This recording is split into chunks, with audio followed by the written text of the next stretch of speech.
The poem Summer Farm by Norman MacCaig is a poem that is used to explore his inner depths of his mind and to explore the ideas that he possesses. Also, he grew up in a rural area, and this can reflect how he's in a happy place which he is familiar to, hence Summer Farm being the title and where he bases the poem. It begins, straws like tame lightnings lie about the grass and hang zigzag on the hedges. Tame and lightning don't really go together. It's a simile, oxymoron, and you can also say it's juxtaposed ideas. And this is all used to show how people's interpretations of reality are often correct, yet not expressed always in society. And it also is to build up the zigzag effect of the lightning, which you would find, but he's saying on the hedges. You can't find lightning on the hedges. It doesn't quite work. This also foreshadows the surrealness of later on in the poem and depicts possible significances that can occur. Green as glass, the water in that horse trough shines, 9 ducks go wobbling by in 2 straight lines. Green as glass, not all glass is green, but it shows how he is very, very detailed in his expression and how he is looking into things with great detail. And once again, the water in the horse trough shines. It shows how he is omniscient, how the water is pure and happiness and surrealism is breathing. 9 ducks go wobbling by in 2 straight lines. The fact that it's 9 ducks is once again he's very detailed, looking into it in a very detailed way, and they go by in 2 straight lines but yet are wobbling. So these juxtaposed ideas once again show how he is happy in this childish sort of behaviour, is happy in his mind, and it's a positive attitude, but it also represents conformity and strict behaviour. The hen stares at nothing with one eye, then picks it up out of an empty sky. A hen with one eye is quite a dark image. It shows insanity. People with one eye are usually insane or mad.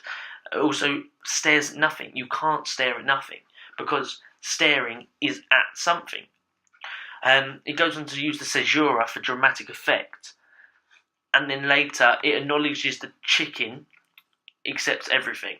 Hen, the chicken, it accepts everything. It's looking into an open sky. It's open-minded. A swallow falls and flickering through, the barn dives up again into the dizzy blue. So here the swallow is used to exemplify the beauty of nature, the calmness, the vastness, and it makes him dizzy, but he stays open-minded. So these first 2 stanzas are used as his description in the poem, and how he is in a dream state, especially saying flickering, the swallow falls, flickering, and dizzy blue. It shows he is in a dream state within the depths of his mind. Then we move on to the last 2 stanzas, which are about his personal voice, from the perspective of his personal voice. I lie not thinking in the cool, soft grass, afraid of where a thought might take me. So here this shows how he is cool, calm, and how his physical body is laying in this grass within his mind, which is quite complex, but it makes sense. Afraid of returning to reality from the beauty of his thoughts. So he is afraid to return to reality. He doesn't want to go back to reality because of how wonderful and beautiful his thoughts are. So what may be waiting for him in reality is much worse than what he is thinking of, and he doesn't want to leave this. This grasshopper with plated face unfolds his legs and finds himself some space. This is like a meditative idea, so meditation. A grasshopper is sort of meditation idea, especially with the idea of Kung Fu. You have the grasshopper Kung Fu. It's a very slow, calm thing. And the poet uses the poet and the grasshopper exists as one, so it can be seen as the poet himself being in a meditation sort of state within his mind. So the poet and the grasshopper link together, similar to how in the cockroach, the poet sees himself as the cockroach.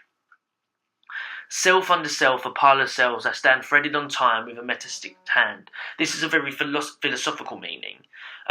It shows how he has a load of different identities which all build up into a bigger image, and then threaded onto a time with a metaphysic hand, the height of surrealism, inheritance, and from earlier generations. It ends with, lift the farm like a lid and see farm within farm, and in the centre, me. So, this says, basically means, stick between layers of past and present.